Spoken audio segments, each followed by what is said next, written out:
Muy buenas tardes. Muy buenas.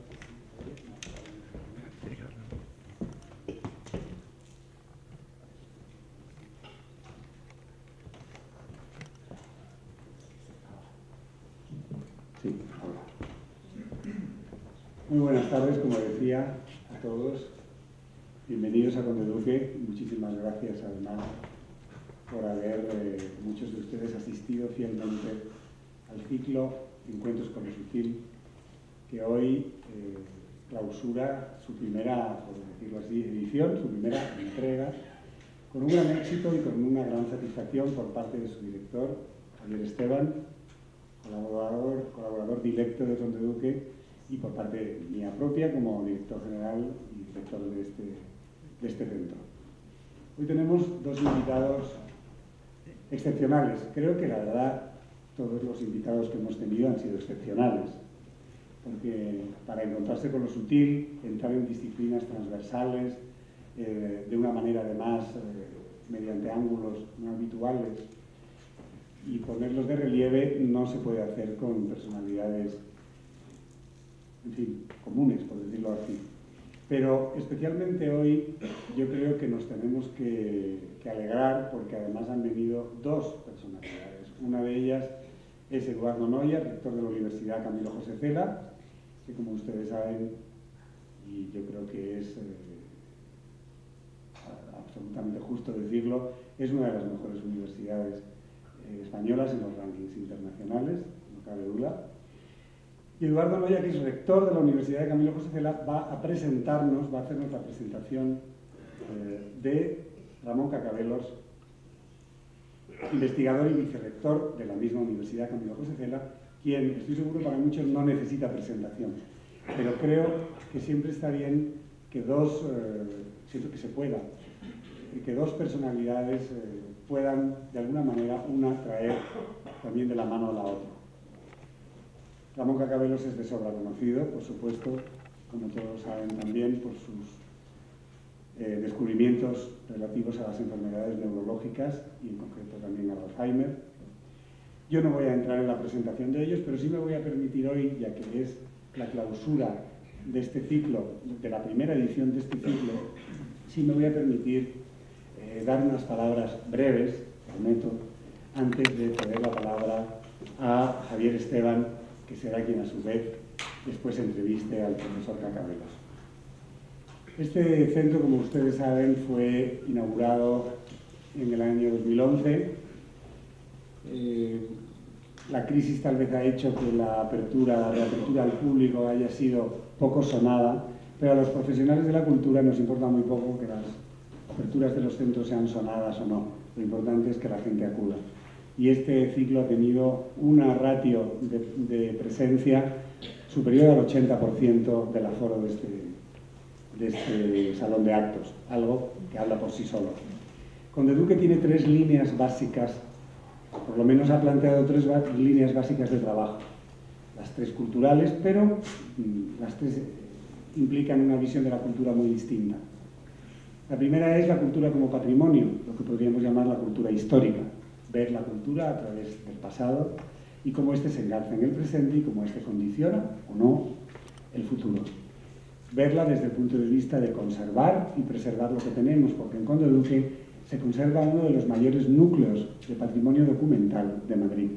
El Archivo de Villa, la Biblioteca Histórica, la Biblioteca Musical Espinós y la Hemeroteca Nacional, así como el Museo de Arte Contemporáneo, que ahora mismo está cerrado, constituyen uno de los núcleos más importantes, como he dicho, de patrimonio documental. Por tanto, para Conde Duque, que en sí es un monumento histórico, porque este edificio fue declarado hace más ya de 35 años monumento histórico, es un bien de interés cultural, por tanto, es fundamental mantener esta estrategia, que está hecha en gran parte para consolidar un público de usuarios que vienen a estas instituciones, a estas dependencias, además del público que viene a la parte escénica, donde hay este salón de actos, teatros, salas de ensayo, para la danza, para la música, hay un salón de conciertos también.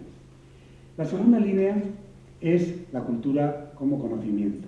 Estamos muy, tal vez, estimulados por la sociedad actualmente y por el mercado del arte y muchas veces nos hace falta acercarnos a las actividades artísticas a través del proceso que las culmina y que las lleva a un mercado, a una cartelera o a un sistema más puramente comercial. Por tanto, favorecemos la cultura como educación, la cultura como conocimiento, en todas las disciplinas artísticas, la música, la danza, la poesía, etc. No voy a mencionarlas todas porque además ahora ya hay muchas otras variantes. Y en último lugar, y con esto empiezo ya a acabar, y en último lugar, la cultura como vida. Es decir, la cultura donde se busca la participación del barrio, la participación de la ciudad, de los visitantes, de los turistas, el disfrute del espacio. Ustedes habrán observado que Conde Duque, a diferencia de otros centros culturales que hay en Madrid, es como una ciudadela. Y los espacios que tiene son espacios de cámara, menos los patios. Tiene espacios al aire libre, espacios que no están al aire libre, y al mismo tiempo tiene grandes aforos, pequeños aforos de cámara. Es decir, que todo esto, estas tres líneas, de alguna manera, se unen para ofrecer en Madrid un centro cultural distinto del que existe. Y desde luego, no solamente centrado en el ocio, sino sobre todo en lo que nos trae hoy aquí, que es el pensamiento, la ciencia, la investigación, y en el tema del arte, cómo se hace el arte. Por aquí y por este ciclo, y ahora ya me referiré después de esa breve introducción, que les agradezco mucho que hayan prestado atención, porque ha sido un año también de experimento en el centro, y este año ha sido duro, interesante, apasionante, y hoy recogemos un fruto, porque el ciclo ha sido un éxito y lo vamos a continuar. Este ciclo, como saben ustedes, ha sido dirigido a ciudadanos, buscadores, investigadores, porque Encuentros con lo Sutil es un referente en la cultura alternativa de Madrid. Fue inaugurado, como he dicho, el año pasado, este mismo año en enero, y ha generado una comunidad de público. Por aquí han pasado investigadores, terapeutas, artistas, heterodoxos y más y menos heterodoxos de todo tipo.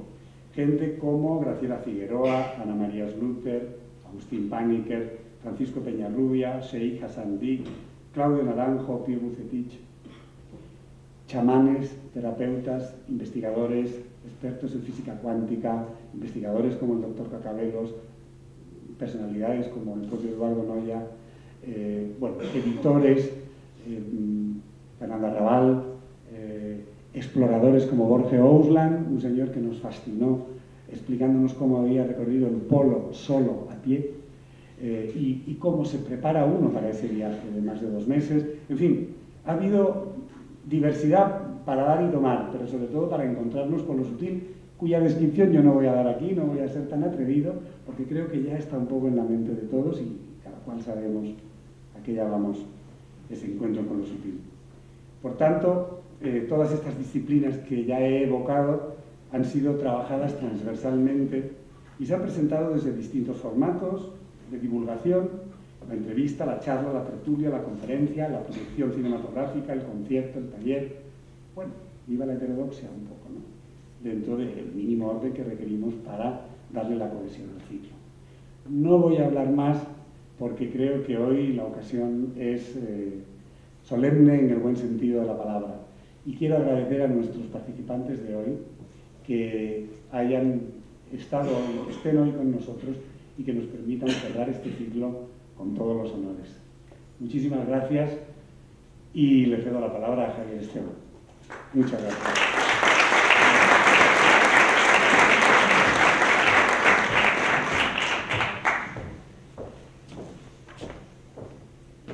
Hola, buenas tardes a todos. Este acto de clausura del ciclo.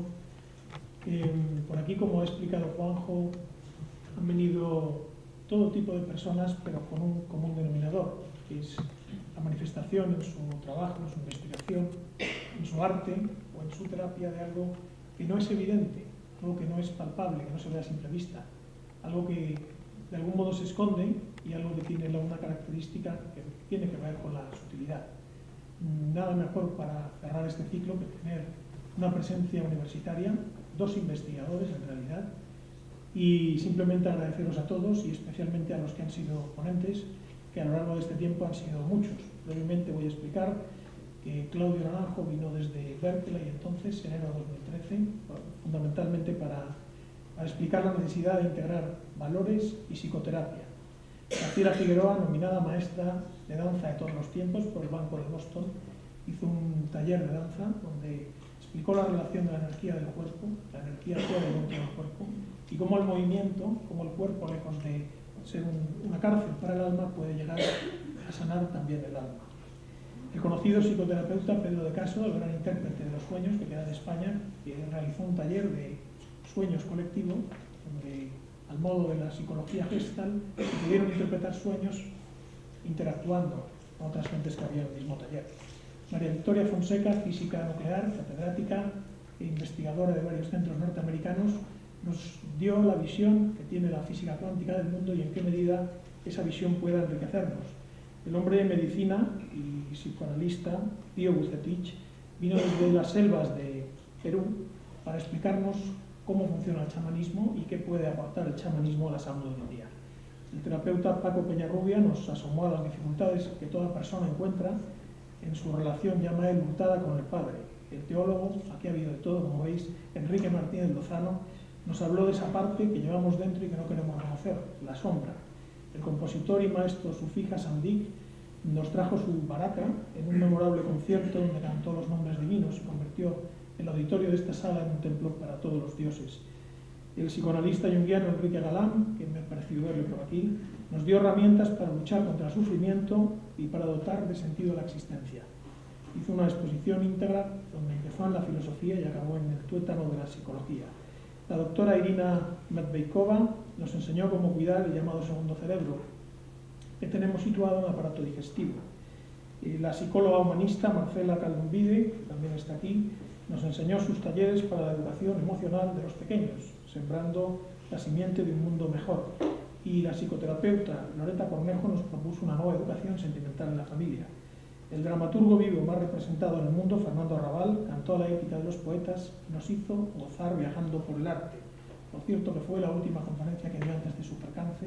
Sabéis que ha tenido un percance, algo parecido a un ictus, pero se recupera perfectamente y pronto volverá a estar en Madrid en el estreno de su próxima obra de teatro, Dalí versus Picasso. El último, que fue la que anunció aquí, el último hippie, Fernando Díez, filósofo y músico, nos trajo el Ganges. El experto en religiones, Agustín Paniker, nos habló desde la tolerancia del fondo y la forma de todas las creencias. Y la arteterapeuta Caterina Widmer nos enseñó a conocernos a través del arte. En fin, esta ha sido la colección del año. Algún maestro de los que ha venido por aquí ha dicho que en el presente es donde está la realidad, el pasado habita la melancolía y en el futuro el espejismo.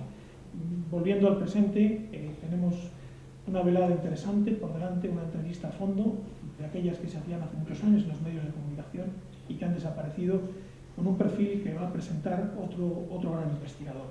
Eduardo Noya es rector, como ha dicho Juan José de la Muela, de una de las mejores universidades de este país, la Universidad Camilo José Cela.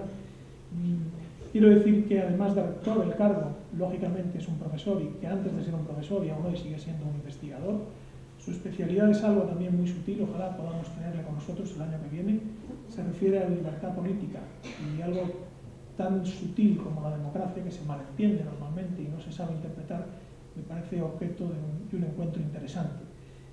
Su carrera es la carrera de un gran investigador, becado Fulbright en la Universidad de Yale, profesor en Yale, retorna a España para fundar la Universidad Antonio de Nebrija, ha sido vicerrector del CEU, ha sido profesor del CEU de Ciencia Política largos años y ahora tenemos la suerte de que sea nuestro rector en la Universidad Camilo José Cela.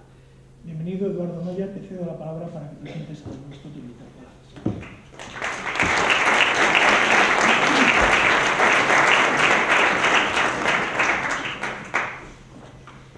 Juan José, Javier, muchas gracias por haberme invitado a presentar a Ramón. Ramón es un tipo peculiar, vamos a ver dentro de poco. Es un científico, por supuesto, tenemos aquí la lista larga de todo lo que ha hecho, 22 libros, cientos de artículos, cientos de proyectos de investigación, en fin, estas cosas que hacemos los científicos y los investigadores con nuestras vidas. En cierto modo, paralelas. Cuando Ramón tenía más pelo y yo también, los dos tuvimos que irnos fuera de España para estudiar. Ramón lo hizo en Estados Unidos, lo hizo en Osaka, en Japón y en otros muchos sitios. Y los dos volvimos a nuestro país. Decía que Ramón es un tipo peculiar porque no es un científico como los otros científicos. Puede uno ser un gran experto en lo que hace y sin embargo no tener alma, no poder o no saber en qué consiste la vida o la existencia. Y eso Ramón lo sabe muy bien y además dedica toda su vida a hacer que nuestras vidas sean mejores. Desde luego, desde que ha venido a la universidad, todos nosotros, sobre todo los que estamos en la Junta de Gobierno, nos encontramos mucho mejor porque nos medica a todos continuamente, nos da pastillitas de colores, las hay naranjas, azules y blancas, y te cruzas con él por el pasillo y te dice: te voy a dar una cosa que viene muy bien, tus defensas, no sé qué. Ramón además es un optimista, porque recuerdo el primer día que me dio una cosa, tenía un resfriado, y me dice: te voy a dar una cosa para el resfriado, me lo dio por la tarde, me tomo una pastilla, y al día siguiente me ve y me dice: qué bien te encuentro, has mejorado mucho. Eso es porque Ramón también ha estudiado psicología y tiene psicología, y intenta convencernos de hacernos la vida más fácil en la universidad y también a los pacientes. Y una cosa que demuestra que es un tipo distinto, que no es un científico más ni un médico más, es que es muy claro, porque yo tengo además amigos que son pacientes suyos, que los pacientes de Ramón no son pacientes, son amigos y después son pacientes de Ramón. Por eso, después de haberle conocido y haberme entrevistado con él varias veces en Madrid y también en Coruña, en su laboratorio, le convencí para que viniera a ser vicerrector de la universidad, vicerrector de investigación y ciencia. Porque nuestra idea en la Universidad Camilo José Cela no es que una universidad tenga que hacerlo todo, ¿no? Eso de que universidad son universales, etc.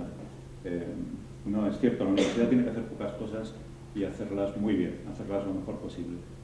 Y a la hora de buscar a alguien que supiera de verdad lo que es la ciencia, que tuviese la experiencia de haber tenido que enfrentarse a un mundo distinto a aquel en que uno ha nacido, que es España y la Universidad Española, con todos los problemas que tiene, a la hora de buscar a alguien que hiciese muy bien su trabajo, que lo hiciese mejor que nadie, que entendiera bien en qué consiste la ciencia, pero que no fuese un científico como otros, que fuese capaz de entender todo aquello que es sutil, que no se ve a primera vista, que solamente se conoce cuando uno ve al personaje y discute con él y habla con él.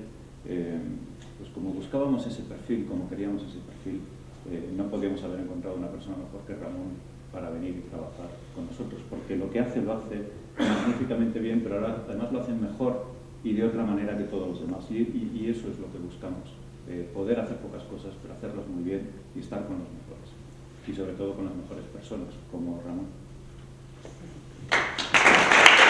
Bueno, que lo primero que tengo que hacer con gran gusto es darles las gracias a todos los que están aquí, muchos conocidos, muchos amigos, a gente que nos queremos y que nos cuidamos, y que creo que es una de las labores más hermosas que hoy se pueden hacer, el tener la posibilidad de acercarnos al alma de las personas. Yo creo que no hay relación más íntima e intensa que la de cualquier persona que entra por tu puerta y pone su vida en tus manos. Ese es el gran peso, eso es lo terrible de tener que afrontar la enfermedad, cuando alguien te pone en las manos la enorme responsabilidad de hacer frente a una situación así.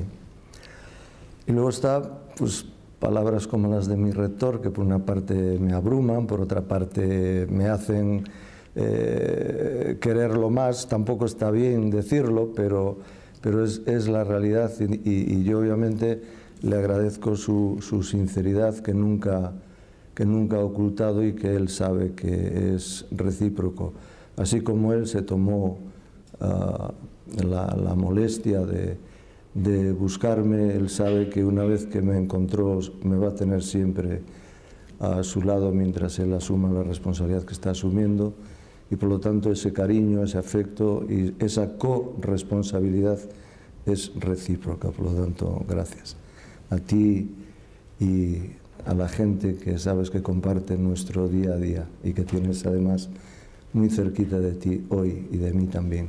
Por lo tanto, gracias a todos, gracias a los que me conocen por haberme permitido entrar en sus vidas. Hay gente aquí que desde hace 20 años me ha concedido ese honor y hoy están aquí, se lo agradezco infinitamente. Gracias a la Universidad Camilo José Cela por permitirnos, a los que hoy tenemos que asumir con nuestro rector la responsabilidad de afrontar el siglo XXI y un nuevo modelo de universidad, y que procuraremos no defraudarles. Gracias a esta casa, por supuesto, por habernos brindado la oportunidad de estar hoy aquí, a las palabras de su director, y gracias a Javier por haber tenido también, pues no sé si la valentía, el atrevimiento o la osadía, pues de traernos a nosotros hoy aquí. A lo mejor nos toca la música del rock duro, del ciclo de lo sutil, pero bueno, intentaremos que la música suene lo mejor posible y que también estés satisfecho y que no te defraudemos. Por lo tanto, gracias, y tú diriges, tú mandas. Ramón, hasta hace muy poco tiempo el primado de la genética nos hacía pensar a casi todos que el ser humano tiene unas ciertas determinaciones y unos límites ya marcados desde el principio y que no puede superarlos, que si alguien está condenado a tener una enfermedad, cosa que se sigue pensando, todavía está en la cultura médica esto. ¿Qué diferencia, cuál ha sido el salto entre genética y genómica? A ver, la pregunta es capital para empezar a desmitificar lo que es la genética y el papel que tiene que jugar en la vida. Y para ello yo creo que es importante que nos ubiquemos un poquito en la historia, es decir, ¿de dónde emerge la genética? La genética emerge de las leyes de Mendel en el 1800 y pico, contemporáneo, Gregor Mendel, monje agustino, Jardín de Breno, República de Moravia.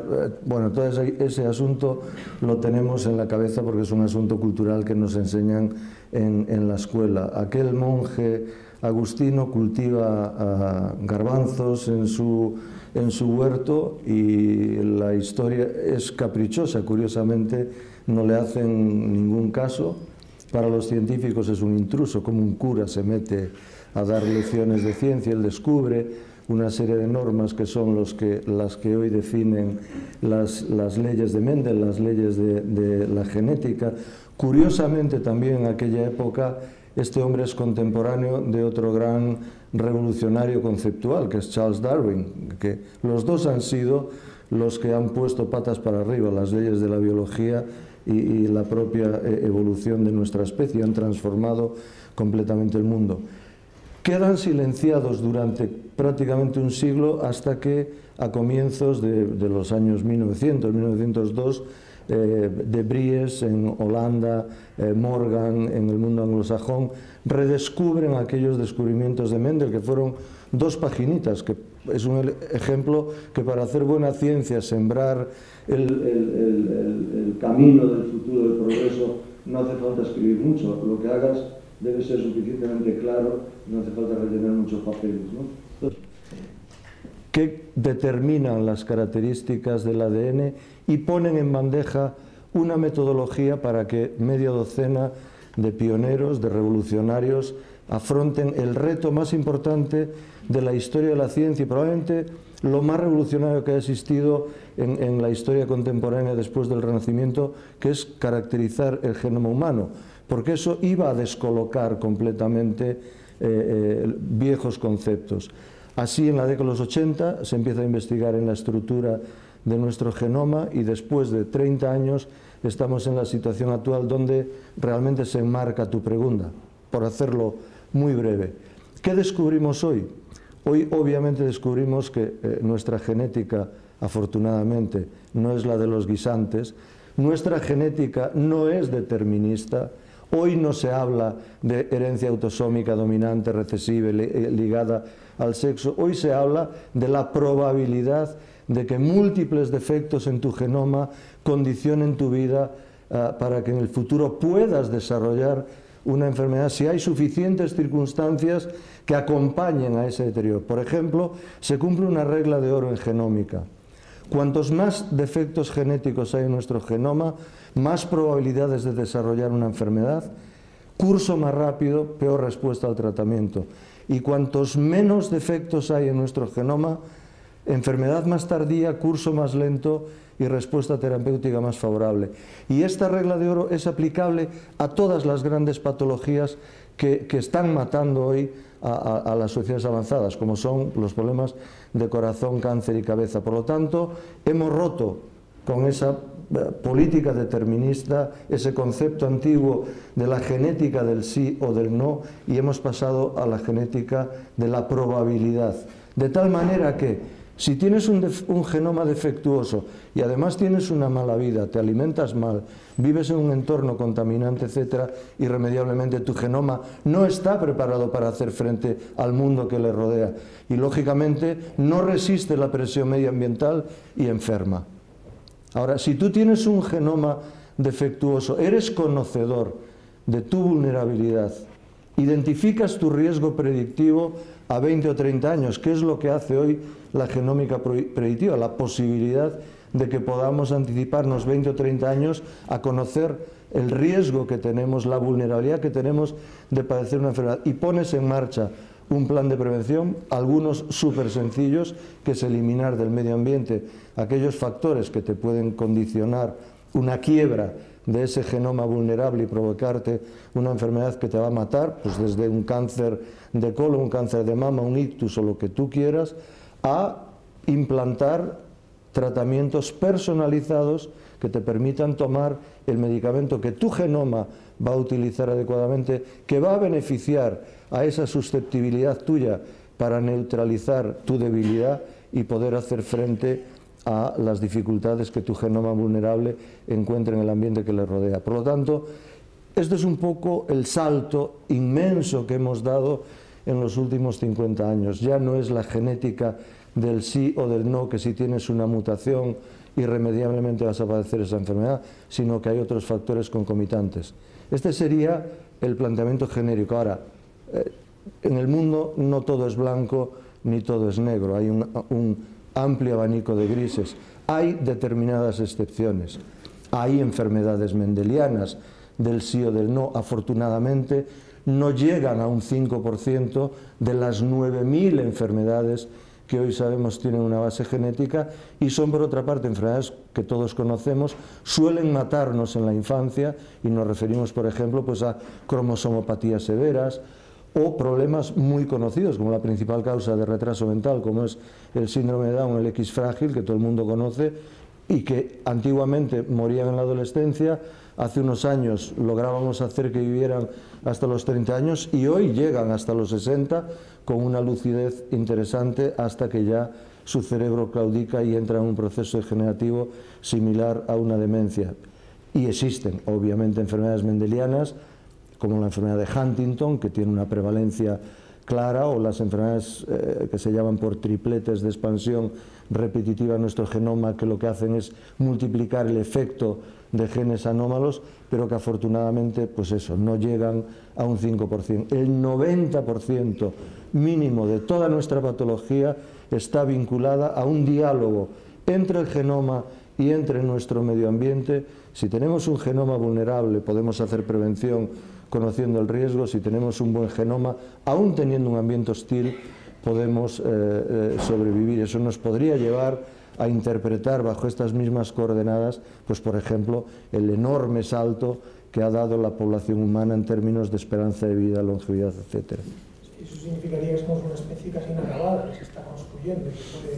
Pero mucha gente me ha preguntado por mail qué pueden hacer, porque eso como teoría está muy bien, pero la gente puede conocer su genómica a partir de que es interesante. La gente ya mayor que está desarrollando una enfermedad, he podido leer en otras entrevistas que cuando Alzheimer aparece, prácticamente no es que no se pueda hacer nada, se puede retrasar, pero ha hecho ya una destrucción importante, ¿no? En una pregunta has metido muchas cosas. Vamos a intentar diseccionarla, vamos a hacer cirugía de tu pregunta. A ver, la genómica hoy podemos utilizarla desde un punto de vista práctico a 3 niveles. Importantísimo el entendimiento de las causas de las enfermedades. Hoy solamente conocemos un 10% de las causas de las enfermedades que matan a la especie humana. Tú hoy no sabes por qué puedes tener un infarto de miocardio. Tú hoy no sabes por qué puedes padecer una psicosis postraumática. O tú hoy no sabes por qué, cuál es la causa, pues, de un problema digestivo determinado, ¿no? Por lo tanto, la genómica, una de las primeras cosas que nos va a permitir es a las ciencias médicas entender por qué enfermamos. Ese es el gran desafío, entender por qué enfermamos. Porque si entiendes por qué enfermas, entonces puedes abordar el segundo nivel, que es anticiparte. Es decir, predecir el riesgo, lo que comentábamos antes, e implantar una estrategia preventiva. Por lo tanto, el segundo nivel práctico de utilidad de la genómica es el diagnóstico precoz o el diagnóstico predictivo, que tú 20 o 30 años antes de padecer una enfermedad lo puedas saber y puedas intervenir. Ese sería el tercer nivel. E intervenir desde un punto de vista práctico, mediante la medicina personalizada, que tomes el medicamento que sabes que te va a hacer bien y evites el medicamento que te va a hacer mal. Vamos a ser más prácticos. ¿Eso hoy es una realidad o no? Pues sí. Es decir, la gran revolución cultural en genómica es que todos los libros de medicina a 10 años vista van a tener que ser reescritos, porque todo lo que describen hoy los libros de medicina que nos tenemos que tragar en nuestra época de formación en las facultades es la descriptiva de las enfermedades, síntomas de la enfermedad tal. Cuando una enfermedad da estos síntomas, entonces tenemos el diagnóstico X. Bueno, puesto que estamos en un programa como el tuyo, vamos a plantear una sutileza. Tú tienes un catarro. Un catarro, ese catarro coloniza tu pulmón y tienes una neumonía. Los síntomas de una neumonía son tos y dificultad respiratoria. Pero eso puede ser por el virus de la gripe, el virus del SIDA o una micosis. ¿Qué prefieres? El síntoma es el mismo. La causa no tiene nada que ver. El abordaje terapéutico tampoco. Mucha de la gente que hay en esta audiencia conoce un ejemplo prototípico que yo les pongo siempre. Un dolor de cabeza. Tú puedes tener un dolor de cabeza porque tienes un tumor cerebral, porque tienes un derrame cerebral, porque discutes con tu compañera o porque cuando le fuiste a pedir una cosa al rector te dijo que esperes. No puedes tratar todos los dolores de cabeza de igual manera con una aspirina, con un ibuprofeno o con un paracetamol. Por lo tanto, claro que en estos momentos tú ya puedes utilizar la genómica. Tema súper práctico. En nuestro país, por ejemplo, el 20% de la población no debe consumir antiinflamatorios no esteroideos. Es uno de los fármacos, de las categorías farmacológicas que más se consume. Para cualquier dolor, ibuprofeno o sucedáneos. El ibuprofeno acaba provocándote una hemorragia digestiva, una hemorragia cerebral o una crisis hipertensiva brutal. Lo que jamás puede hacer un hipertenso es tomar un ibuprofeno. Ahora, ¿eso tú se lo vas a decir a todos los hipertensos? Hombre, se lo puedes decir con fines preventivos, pero lo lógico es que lo digas a aquel 20% que no puede tomar ibuprofeno, y a los otros déjales ser felices y que cuando tengan un dolor tomen ibuprofeno. Por lo tanto, ya puedes estar haciendo una aplicación práctica. Otro tema súper práctico: el 20% de nuestras mujeres no debieran consumir hormonas anticonceptivas, ni durante su época fértil para no concebir, ni cuando llega la menopausia, la terapia hormonal sustitutiva, que son las mismas hormonas que toman para hacer un control de la natalidad. Bueno, pues ese 20% de mujeres que lo consumen, si lo consumen de jóvenes, están disparando su riesgo de cáncer de mama un 20-30%, un 18-22% tromboflebitis y accidentes cerebrovasculares y cánceres ginecológicos por encima del 20%. Por lo tanto, sabiéndolo, no lo uses, búscate otros métodos que no tienen por qué ser, lógicamente, ni la oración ni la abstinencia. Pero la genómica te puede ayudar, ¿no? a que sepas que eso que estás haciendo no es beneficioso para ti. Bueno, así te podría poner miles de ejemplos prácticos. Pero llevando el asunto un poco fuera de mi campo, en el que me siento a gusto, y llevándolo más a tu campo de lo sutil, te diría que hoy la genómica ha planteado 3 grandes desafíos. Por eso te diría que quizá has elegido para el final el tema más revolucionariamente conceptual. El conocimiento del genoma humano nos ha puesto en la disyuntiva de que utilizando el conocimiento científico tú puedes empezar a saber de dónde vienes, quién eres y a dónde vas. Y ese es el corazón enigmático de la historia de la humanidad. Y el conocimiento científico te puede aproximar a ello. La genómica puede ayudarnos a eliminar esa dialéctica absurda que a veces existe entre la moral, la religión y la ciencia, que si venimos del mono y si eso nos degrada como especie, en dónde está el alma o deja de estar. ¿Quiénes somos? Pues sí, somos hijos de nuestros padres, pero en esos polvitos mágicos, ¿qué nos han echado nuestros papaitos? ¿No? Nos han echado muchas cosas buenas y algunas no tan buenas, pues el conocerlos es muy importante, no solamente para protegernos nosotros, sino que nosotros somos portadores de esa dotación de salud, de bienestar o de riesgo, o de rasgos que también podemos aproximar a lo sutil, la enfermedad mental, la inteligencia, la capacidad cognitiva, el sentido del humor. También está escrito en esa sutileza que es nuestro genoma, es lo más sutil.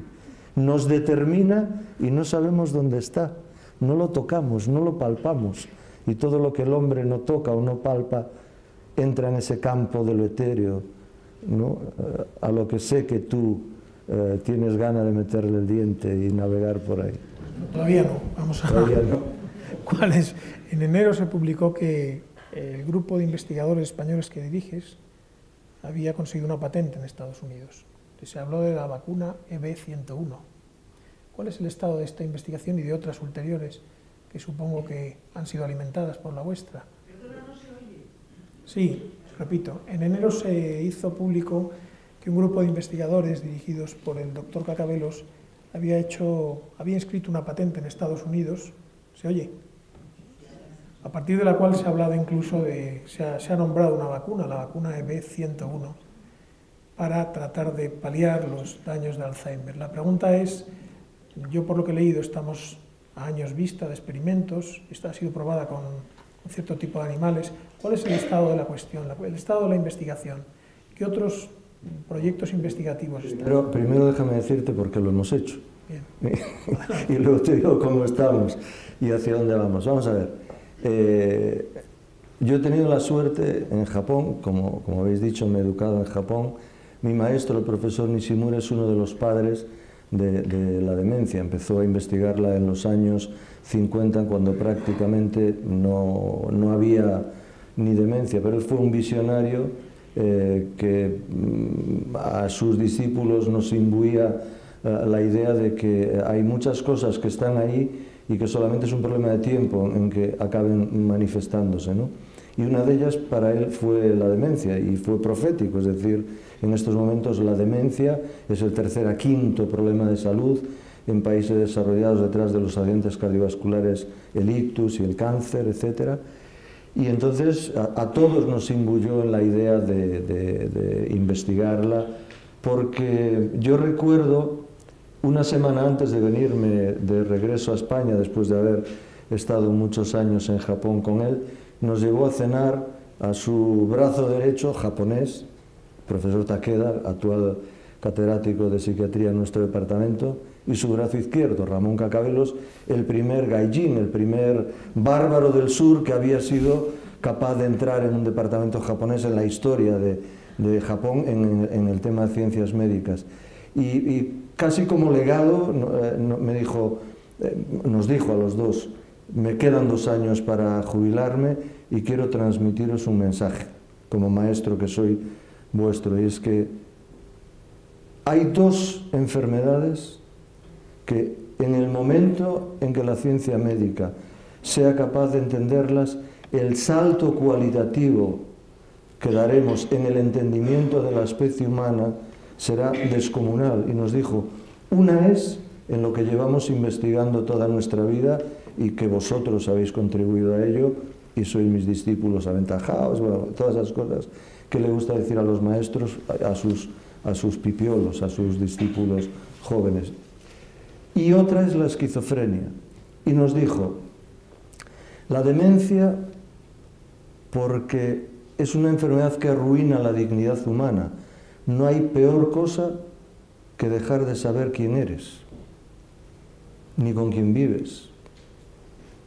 Y que aquella persona con la que llevas durmiendo 30 o 40 años de repente no es la mujer con la que has estado conviviendo. O aquellos hijos que has criado son extraños. O si eres una mujer y te miras en el espejo, no te reconoces a ti misma y te tiras al pescuezo de tu marido y le dices, ¿a quién me has metido en casa? Cuando a quien está viendo en el espejo es a ella misma.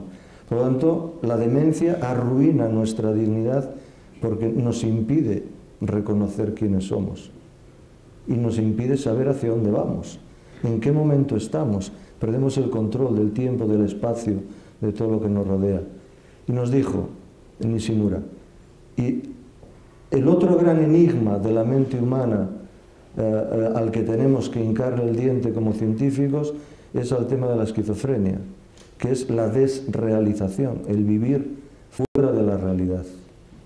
En el momento en que conozcamos las causas de por qué el ser humano está inmerso en la realidad o se coloca fuera de la realidad e interpreta la realidad de forma anómala, para un psicótico, un beso es una agresión, una palabra cariñosa es una amenaza, una mirada de afecto pueden interpretarla como una mirada de odio. Es decir, esa transformación de la realidad en un mundo fantasmagórico, esa pérdida de contacto con la realidad y esa pérdida de la dignidad de saber quiénes somos, son los dos grandes enigmas de nuestra mente que en el momento en que lo acometamos desde un punto de vista científico y entendamos los mecanismos que nos conducen a ello, habremos dado un salto cualitativo. Bueno, pues a desenmadejar esos enigmas, pues llevamos 30 años haciéndolo. En lo que más hemos avanzado es en el tema de la demencia. El primer fármaco que desarrollamos para la demencia, el Alzheimer, es la principal causa de demencia. Hay 80 tipos de demencia diferentes, de ellos el 50-60% son Alzheimer, 40% son demencias vasculares y a partir de los 80 años prácticamente son todas demencias mixtas, pueden ser vasculares prevalentes con un componente degenerativo vascular. El caso es que la demencia, como concepto, es la muerte prematura de las neuronas, es decir, nuestras neuronas están programadas para vivir de 100 a 120 años, no más. Lo que ocurre en la demencia es que esas neuronas empiezan a morir cuando nuestro cerebro acaba de madurar a los 30 años. Nuestro cerebro, desde que se concibe el embrión y empiezan a diferenciarse esas células madre pluripotenciales que dan lugar a todo nuestro organismo en el útero de nuestra mamá, siguen desarrollándose y madurando, nacemos y nuestro cerebro sigue madurando hasta los 30-35 años. A partir de ahí deja de madurar y lo que hace a partir de los 35 es consolidar todo lo que hemos metido previamente, darle forma, y si te das cuenta y analizas los grandes descubrimientos de la historia, empezando por Einstein y acabando por Newton, o quien tú quieras, o las grandes obras maestras de cualquier genio en la literatura, todas han sido cocidas antes de esa edad y asentadas y maduradas después de esa edad, porque a partir de esa edad lo que pesa es la experiencia. Hasta esa edad es la capacidad de esponja que tiene nuestro cerebro para asimilar todo lo que va metiendo dentro. Entonces, en la demencia lo que ocurre es que esas neuronas programadas para vivir 100 años empiezan a morir. Y tienes, pues desde los 30 años hasta los 60-70, que empiezan los primeros síntomas de demencia, pérdida de memoria, trastorno de conducta, disfunción, capacidad disfuncional progresiva, sistémica, etcétera, declive de nuestra capacidad psicomotriz, etcétera. Bueno, tienes 30 a 40 años. ¿Qué es lo que estábamos haciendo en los últimos 50 años? Pues viviendo del pasado. Se había descubierto que el Parkinson era un defecto de dopamina en los ganglios de la base y que eso causaba la parálisis agitante, como la descubrió Parkinson en 1800 y pico, y los científicos pensaron, nuestros predecesores de la década de los 70, bueno, pues el Alzheimer, el neurotransmisor de la memoria es la acetilcolina, pues un fallo de acetilcolina nos deja sin memoria y tenemos un Alzheimer. ¿Y qué sucede? Cuando un científico lanza una idea y otro no tiene una idea mejor, como borregos, la industria farmacéutica va detrás para buscar un medicamento con el que hacer negocio. Y así se han pasado 30 años enredados buscando agentes colinérgicos para potenciar las neuronas del cerebro. ¿Y qué hacen los agentes colinérgicos? Hacen trabajar al cerebro, pero no protegen al cerebro. Si tú tienes una vaca flaca y le pones un carro detrás cargado de piedras y la haces trabajar más y le das alimento para que la vaca tire el carro, perfectamente te tirará del carro, pero acabará reventándola.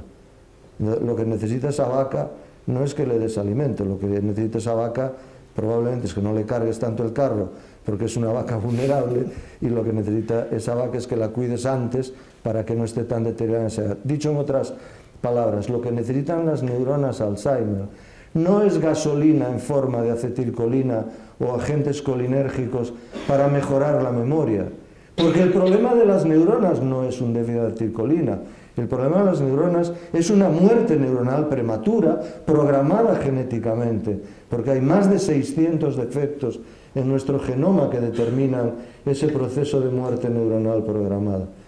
Entonces vinimos un poco los de la segunda ola, los de la década de los 80 en adelante. Intentamos aparcar a los colinérgicos, obviamente con las críticas generalizadas de los sabios del momento,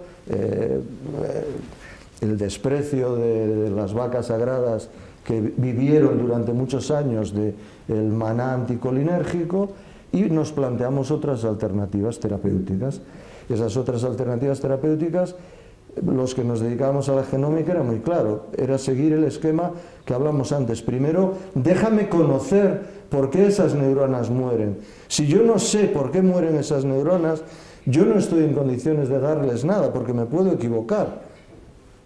Por lo tanto, déjame primero saber qué genes están defectuosos para intentar proteger esos genes, neutralizarlos y evitar que la neurona muera. Segundo, déjame ver cómo puedo manipular a esos genes para que no maten a las neuronas a las que quiero tratar, y luego déjame buscar cuál es el instrumento terapéutico a medio y a largo plazo que más efecto y menos lesión puedan causar. Y así empieza la aventura de las vacunas. El Alzheimer, desde un punto de vista fenotípico, es decir, de expresión de la enfermedad, se caracteriza por esa muerte de las neuronas y por los depósitos de proteína beta amiloide. Es decir, cuando esos genes funcionan mal, generan unas proteínas tóxicas que matan a las neuronas, y esas proteínas se acumulan en el cerebro. Tenemos dos alternativas: o detener esos genes mediante silenciamiento genético e impedir que se expresen, o limpiar las proteínas tóxicas del cerebro que me están arruinando la función cerebral. Esas son las dos alternativas terapéuticas que tengo. En estos momentos, tecnológicamente, ¿qué es lo más seguro? ¿Qué es lo menos perjudicial? Silenciamiento genético, técnicamente puedo hacerlo. Ahora, lo que no sé son las consecuencias, porque los genes están dialogando unos con otros. No son los bloques del rosario, como se decía cuando analizamos el genoma humano, que los genes eran como las cuentas de un rosario. No, son como las anguilas dentro de un cubo, donde todas están corriendo unas con otras, tocándose, sobándose y generando ese jugo que les permite a todas sobrevivir. Entonces, claro, si yo silencio a una de ellas, si yo pudro a una anguila, la toxicidad y la podredumbre que me genera esa anguila me puede contaminar todo el caldero, y se me van todas las anguilas a hacer puñetas. Por lo tanto, esa estrategia hoy no debo hacerla porque estoy asumiendo grandes riesgos. Ahora, si genero una vacuna, que es dirigir un anticuerpo fabricado por nuestro propio organismo para limpiar esa proteína tóxica del cerebro, eso no tiene por qué hacer daño a mi paciente. Y esa fue la línea de investigación que se inició. ¿Y cuál es la historia de las vacunas en el Alzheimer? Y entro ya al caso de la EB101. En el año 2000, un laboratorio americano, Elam, generó la primera vacuna para el Alzheimer con unos resultados espectaculares. Generamos ratones transgénicos, le insertamos los genes humanos que causan la demencia, generamos unos anticuerpos para neutralizar la producción masiva de proteína beta-amiloide, que en esos animales se producía cuando empezaban a envejecer, exactamente igual que nos pasa a los humanos. Funcionó de maravilla, empezó la carrera clínica. Quien antes llegue, estamos hablando por una parte de enormes inversiones. Estamos hablando, en aquella época era un proyecto de 12.000 millones de pesetas el desarrollo de aquella primera vacuna. Cuando entramos en las fases clínicas, de repente mueren 12 personas en Francia. ¿Y qué estaba causando la vacuna? Estaba provocando microhemorragias cerebrales, porque la policía del cerebro, que son las células de la glía, en el cerebro hay dos tipos fundamentales de células: las neuronas, que son las estrellas del firmamento cerebral, las que todos conocemos, y luego las otras, las amas de casa, las silenciosas, pero que son el armazón verdadero de la vida, de la sociedad, de nuestro cerebro, que son las que están ocultas en su casa, no son estrellas del firmamento, ni van luciendo la pierna, pero que son las que están alimentando esas neuronas, dándole soporte estructural. Y hay un tipo de células, que son las de la microglía, que son las células policía del cerebro. Cuando nos infectamos, cuando una infección, van al foco donde aparece el problema, lo limpian, ponen orden y desaparecen. Entonces ya las neuronas pueden seguir haciendo su trabajo. Esas células de la glía reconocían la vacuna primitiva que desarrolló Elam y desarrollaban una reacción autoinmune, alérgica frente a las propias neuronas. Y aparecían meningoencefalitis letales y hemorragias cerebrales. Claro, eso provocó un parón impresionante, porque se fueron al tacho cantidades inmensas de dinero en inversiones por la línea de las vacunas. Entonces se paró el proyecto y no se volvió a hablar de él en media década. Sobre el año 2005 se nos ocurrió a Carmen Vigo y a mí. Carmen Vigo es una científica española que lleva toda su vida en el extranjero, que por cierto es visiting professor de nuestra universidad también.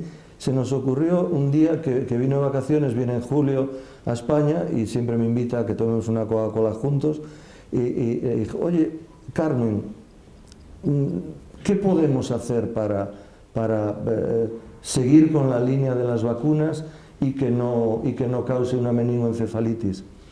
Y ella me dice: tenemos que engañar a las células de la glía, tenemos que engañar a las células policía. Y dije: ¿cómo podemos hacer? Y nos pusimos a discurrir y lo que ideamos fue unas burbujitas, unas como pompas de jabón, que esos son los liposomas. Entonces generamos unos liposomas en el laboratorio, ella y yo, con colaboración de algunos de nuestros colaboradores, Lucía Fernández Novoa, Walter Lombardi, una serie de ellos.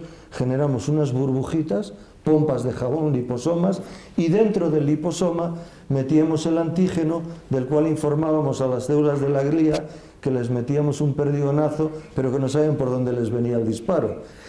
Y entonces lo que hacían las células de la glía era disparar anticuerpos frente al antígeno que les lanzábamos, pero como no sabían por dónde le venía el disparo, lo fabricaban a granel, con lo cual no atacaban a las neuronas y sí atacaban a los liposomas, con la ventaja además de que creamos unos liposomas que en su membrana llevaban una sustancia trófica. La pusimos adrede, porque una de las cosas que teníamos que hacer con las neuronas era potenciar su supervivencia, y la supervivencia la potencias con un factor trófico. Bueno, pues cogimos un factor trófico de los que tenemos en el cerebro, una esfingosina 1-fosfato, exactamente, lo metimos en la pompa de jabón, metimos el antígeno dentro y vacunamos a los bichos, a los cuales les habíamos insertado los peores genes humanos posibles, con lo cual la demencia estaba garantizada. Y nos encontramos con una grata sorpresa. Bueno, veis que es facilísimo, es jugar con pompas de jabón. Por lo tanto, la ciencia es enormemente fácil y entretenida.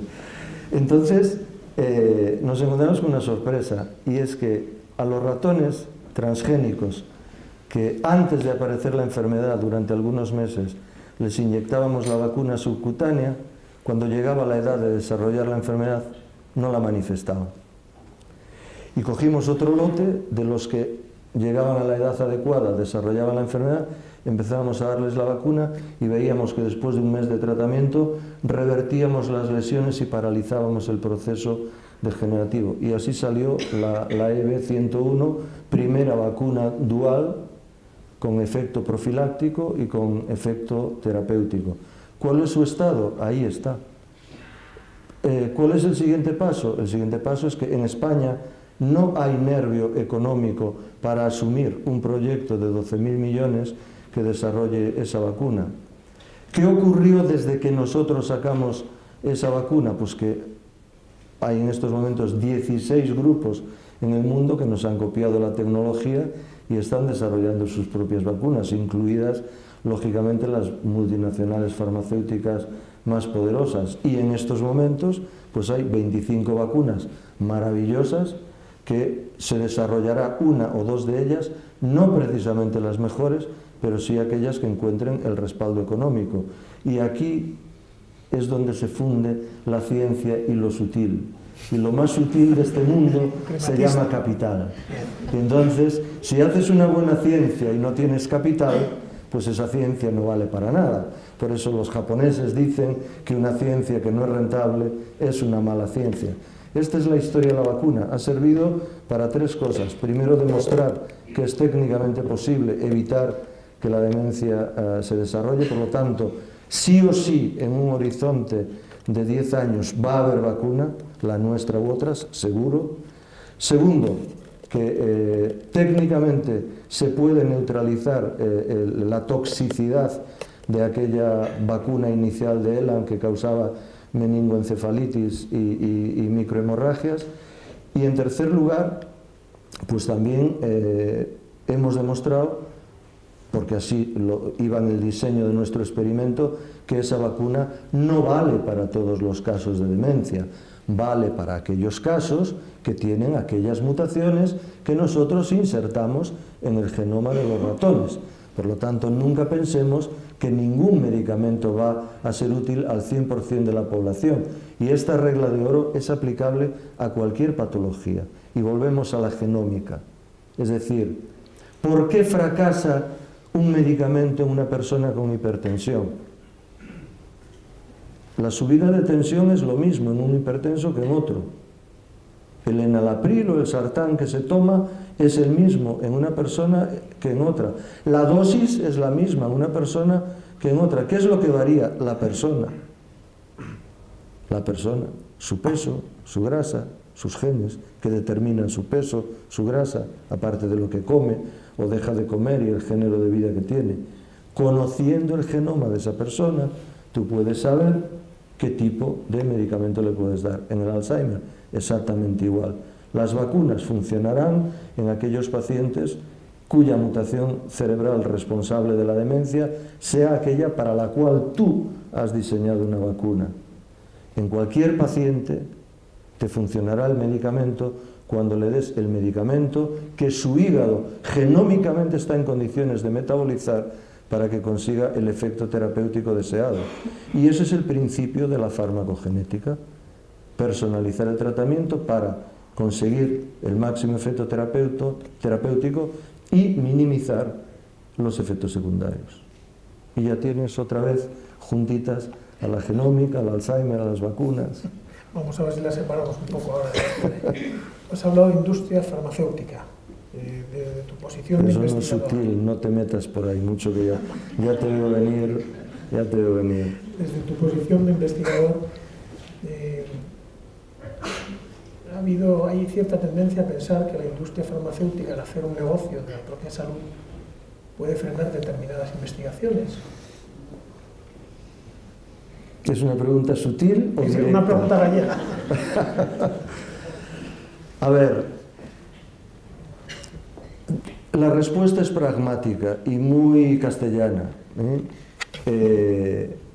Hay una realidad, es decir, quien arriesga su dinero lo arriesga para ganar dinero, por lo tanto es legítimo que quien pone miles de millones de euros encima de la mesa para desarrollar un proyecto científico o desarrollar un medicamento quiera legítimamente obtener un beneficio con eso.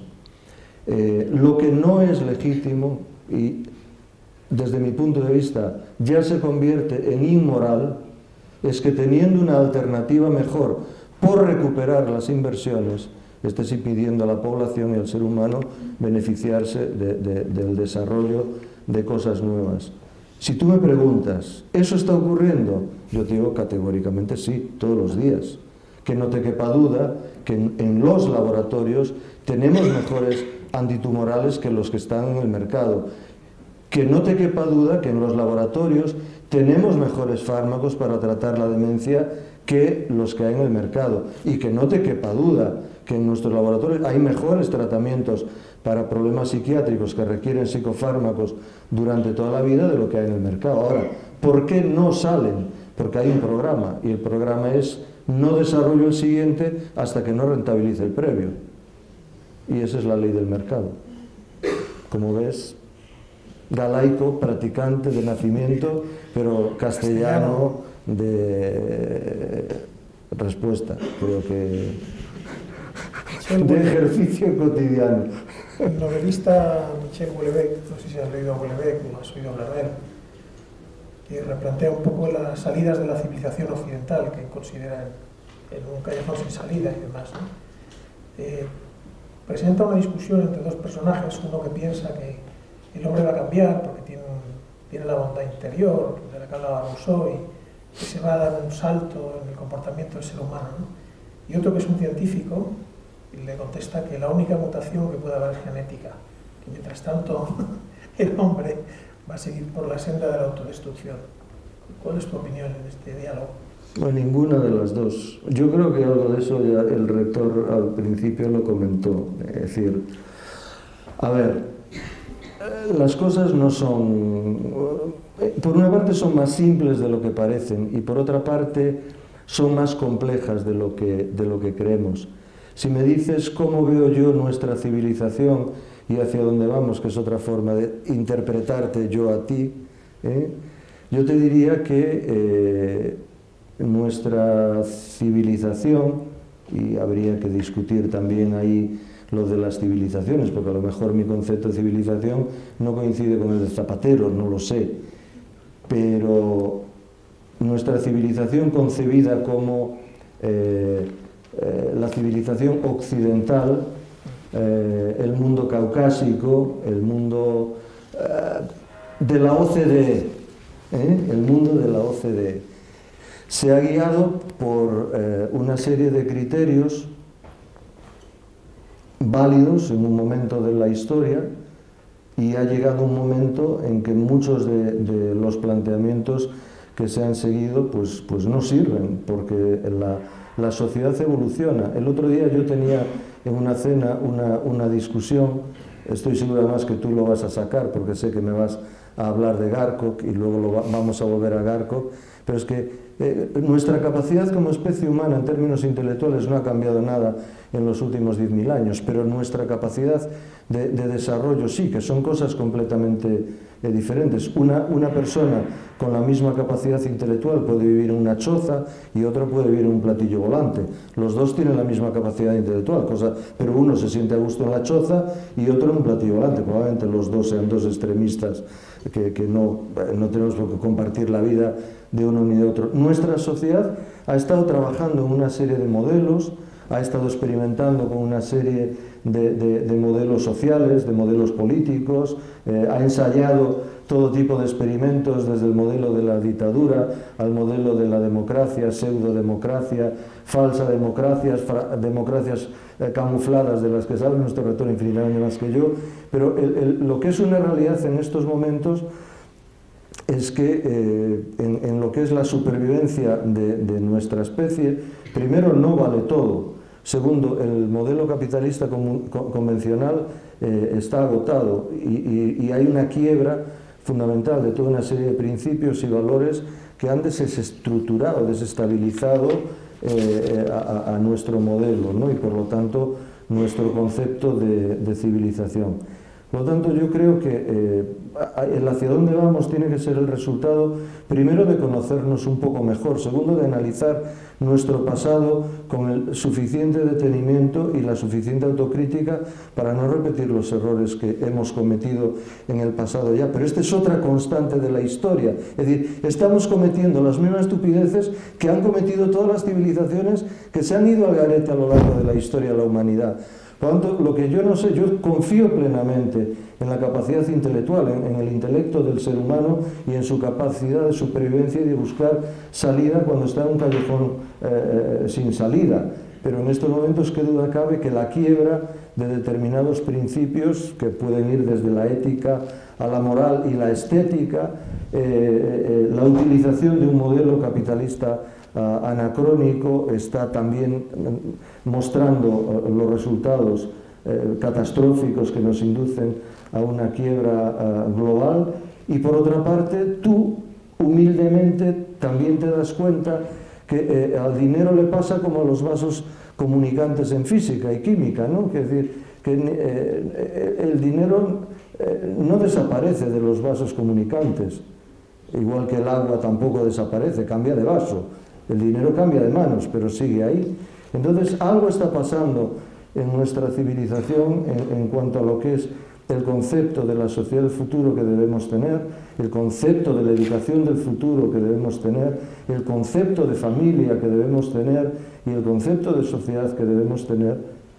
Y eso es lo que yo creo que desde el propio entorno académico, que debiera ser una fuente de sabiduría y de conocimiento, debiéramos reflexionar un poco sobre eso, parir alguna idea novedosa en ese sentido, compartir esas ideas con nuestra sociedad, con nuestros políticos y con quienes de alguna manera tienen la responsabilidad o juegan con los hilitos del mundo para que empezásemos a cambiar las cosas y nos fuese a todos un poquito mejor. Y a los que siempre les va todo bien, que no les fuera mal, pero que no nos dejaran a los demás en una situación tan débil y vulnerable como la que nos deja, ¿no? Entonces yo creo que ese equilibrio es importante, pero nos hemos relajado. Es decir, te diría, para abreviar, ¿qué le pasa a nuestra civilización? Se relajó.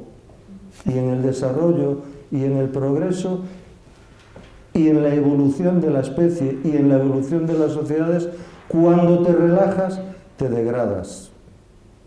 Y eso es lo que le está pasando a nuestra sociedad. Por lo tanto, hay que hacer un replanteamiento, una revitalización, y ahí no hay ni mutaciones ni leches. Hay que ponernos todos a pensar, caminar en el mismo sentido y buscar soluciones globales a algo que es un problema global, sin duda, aunque tenga soluciones parciales. Tú eres un científico que se atreve a pronunciar y a publicar la palabra alma. ¿Podrías dar una noción científica del alma? ¿Existiría algo parecido a eso? De todas las nociones que se han manejado de alma por los griegos, por los... Si fuera un científico ortodoxo, pero como ya me desacreditó el rector al principio y ya dijo que ortodoxo no era, no te puedo dar el concepto cartesiano de alma, no te puedo decir que está en la glándula pineal. Hay otros que la pasaron de la glándula pineal porque tenía connotaciones sensuales o sexuales por aquello de glándula y pineal, y la trasladaron al lóbulo frontal, donde los neurocientíficos decían que se ubicaba el intelecto, ¿no? Bueno, yo te diría que a mí me da igual donde esté, si en la pineal, en el lóbulo frontal o en el lóbulo de la oreja. Yo creo que nuestra alma es nuestra capacidad de interaccionar con nuestros semejantes y tener la doble sensibilidad de tener la capacidad de ponernos en la posición del otro cuando les hablamos y ponernos en una posición de honestidad con respecto a nuestros interlocutores para que cuando tenemos que tomar decisiones, esas decisiones nos beneficien a ambos. Si no tenemos la capacidad de escuchar y entender cómo quien recibe nuestro mensaje lo está interpretando, nuestro mensaje nunca llegará adecuadamente ni nunca ejercerá el efecto que tiene que hacer. Por lo tanto, las cosas no son como tú las digas, sino como te las interpretan. Punto número 1. Punto número 2, en base a cómo tu target reciba el mensaje, actúa en consecuencia y busca lo que sea mejor para ambos, para que los dos sean un poco más felices, para que los dos sean un poco más sensatos, para que los dos sean un poco más autocríticos, para que los dos sean un poco más luchadores, para que los dos entiendan que el sacrificio muchas veces es más importante que la brillantez, etcétera, etcétera. Y si esos dos luego son 4, y luego son 6, y luego son 600, y luego son 6000, pues ya vas haciendo desde la familia hasta una aldeíta, un pueblito, una ciudad, un país, un universo, una especie. Ese es el alma. ¿De dónde nace tu búsqueda?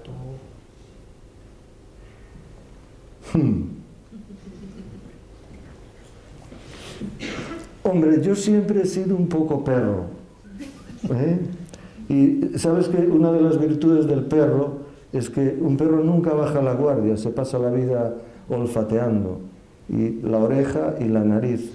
Entonces yo creo que eso es una distinción, que no es distinción, es decir, es intrínseco a todas las especies, pero quizá el perro entre los mamíferos sea de los que más lo tienen equilibradamente desarrollado.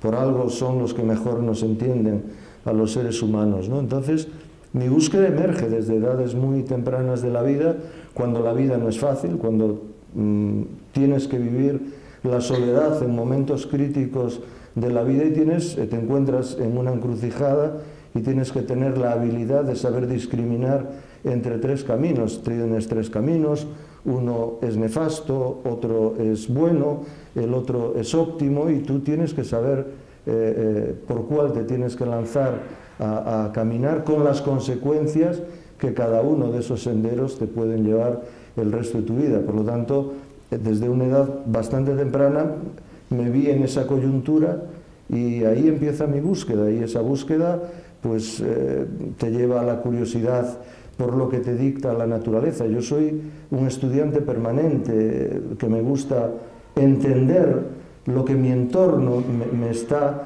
transmitiendo, quiera o no quiera. Lo importante es saber interpretar en todo momento lo que tu perimundo te está transmitiendo, ¿no? Para interpretarlo correctamente y tú saber reaccionar a eso. No te niego que hace falta también un poquito de interiorización de todas esas cosas, no te niego que sea necesaria la influencia educativa y que en momentos muy tiernos de tu vida tengas la suerte de tener educadores que pueden empezar en tu familia, o pueden ser tus maestros, o pueden ser pues los profesores que tienes en el colegio, que te hacen ser más curioso, te hacen ser más delicado, te hacen ser más sensible al mundo que te rodea.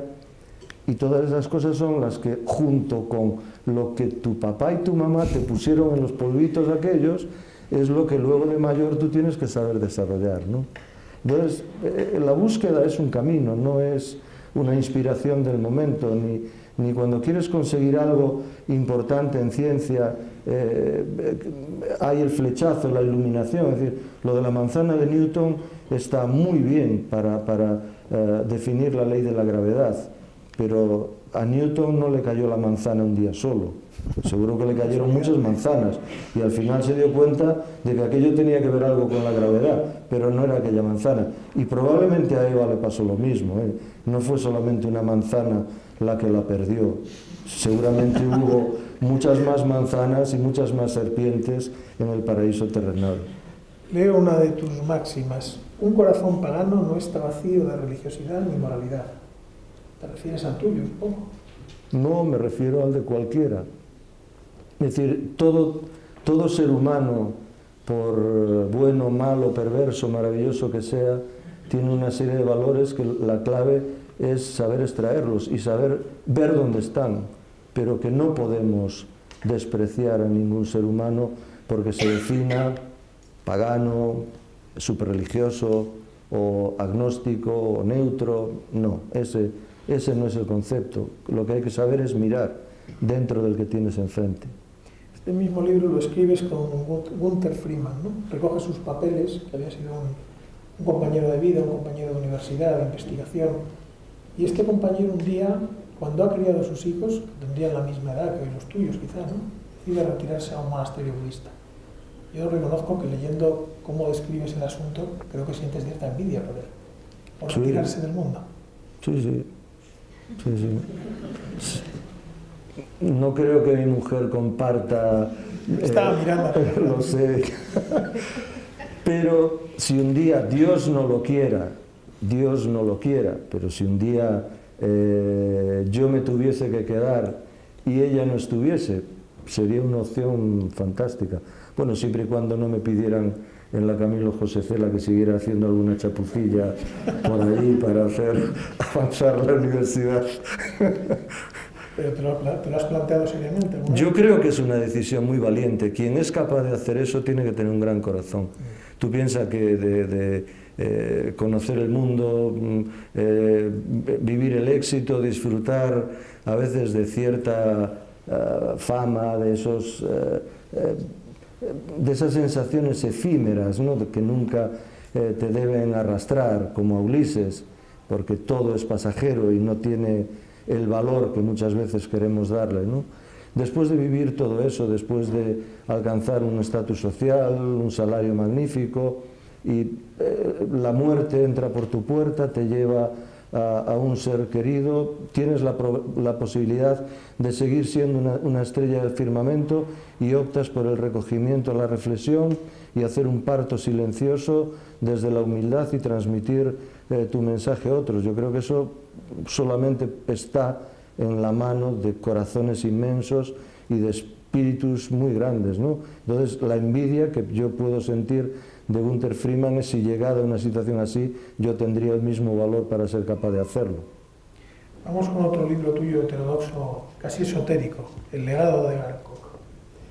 Es una miscelánea muy imaginativa. No eres un héroe tú para leer a Garcock. Donde te inventas a un personaje que yo creo que eres tú, claro, obviamente, es una parte tuya, que es este sabio celta. ¿Qué quieres que te diga? Si soy yo o no soy yo. No, yo soy yo. No, te digo, Garcock ha sido creado desde una realidad.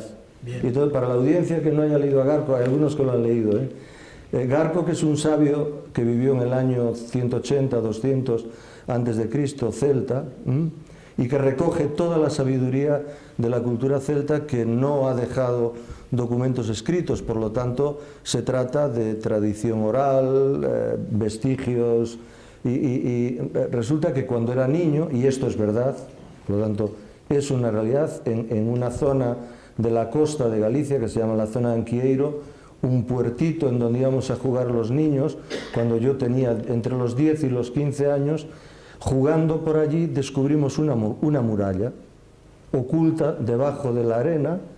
Esa muralla dimos conocimiento al ayuntamiento de la zona de su existencia, la destapó y era un puerto de la época de los celtas que con la transformación de la orografía de toda la costa gallega y las rías había quedado tapada por la arena. Y jugando de niños, jugando a la guerra, a los romanos, un día dos de nosotros nos caímos en un foso, y en el fondo del foso, que estaba tapado por la arena, encontramos una serie de restos antiguos. Esos restos antiguos fueron el origen de Garcock.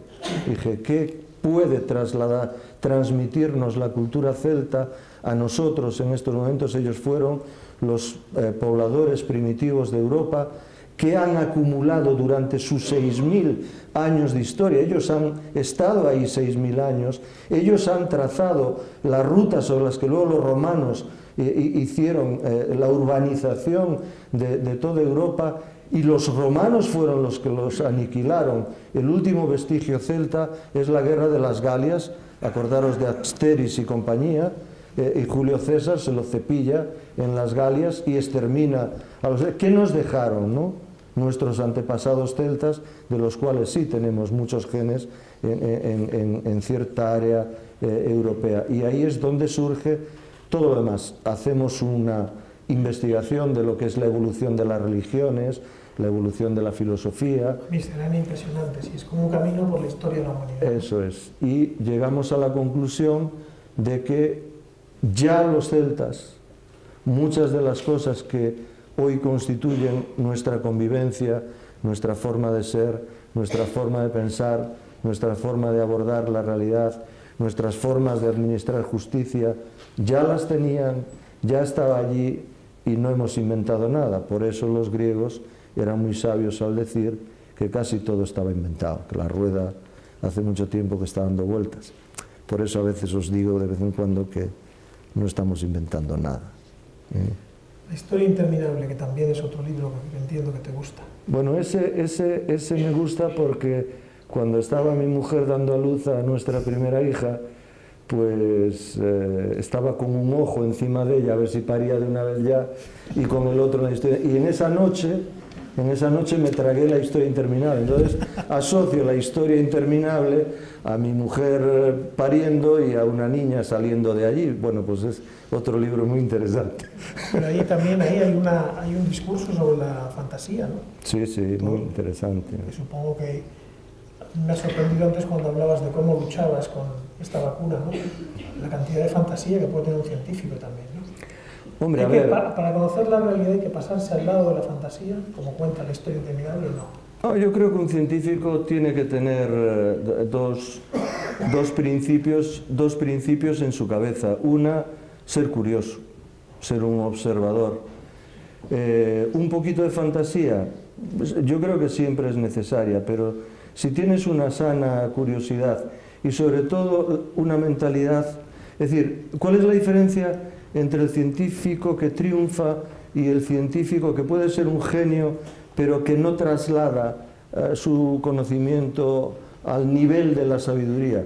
Cuando no diriges tu capacidad de conocimiento a la solución de un problema concreto, ¿no? Entonces, todos los grandes científicos de la historia de la humanidad les recordamos por la trascendencia de su descubrimiento, es decir, en definitiva, por el sentido práctico de lo que ellos han aportado al bienestar de la humanidad, sea en tecnología, sea en ciencia, en medicina o en lo que tú quieras. Por lo tanto, el científico tiene que ser, primero, curioso, segundo, un buen observador, y tercero, saber que lo que está descubriendo lo está orientando a resolver un problema concreto. Entonces, estás realmente cerrando el círculo y estás haciendo que la rueda dé vueltas, que es de lo que se trata. De lo que se trata no es de inventar la rueda, que ya está inventada. De lo que se trata es que la rueda gire. Eso es lo que tenemos que hacer en ciencia. Dos últimas preguntas, estamos todos cansados. ¿Qué es lo que te ha ayudado más a dotar de sentido a tu vida? De todo lo que has hecho, de mucho. Pero tú haces preguntas complicadas, no esperaba yo tanta cosa hoy, ¿eh? Y a estas horas es la penúltima. Es una crueldad. Nos saltamos. No, por Dios, no. Estaría feo por mi parte no aceptar el reto. A ver, yo creo que lo único que da sentido a tu vida es que la emplees en beneficio de algo, que no seas tú. Colócale el resto. Puntos suspensivos, está muy bien respondido. Colócale el resto. Y por último, porque si eres tú, entonces estás violando el principio. Claro. Por último, leo literalmente, morir es encontrarse con uno mismo en un lugar desconocido. Y añades, cuando la veas venir, sonríela. Supongo que es a la muerte. Así es. ¿Qué significa esto? ¿Muerte torera? No, es autoexplicativo. Yo creo que lo más hermoso que te puede ocurrir, es que cuando llegue la muerte reconozcas que es el momento y que haya una sonrisa en tus labios y que puedas decirle, bienvenida, he hecho lo que tenía que hacer, me voy contigo y te vas feliz. Muchas gracias, Ramón Cacabelos. Muchas gracias a todos.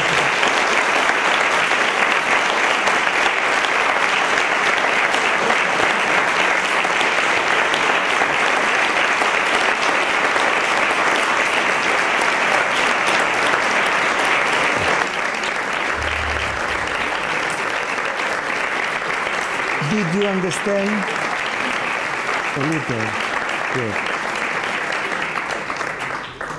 Muchas gracias.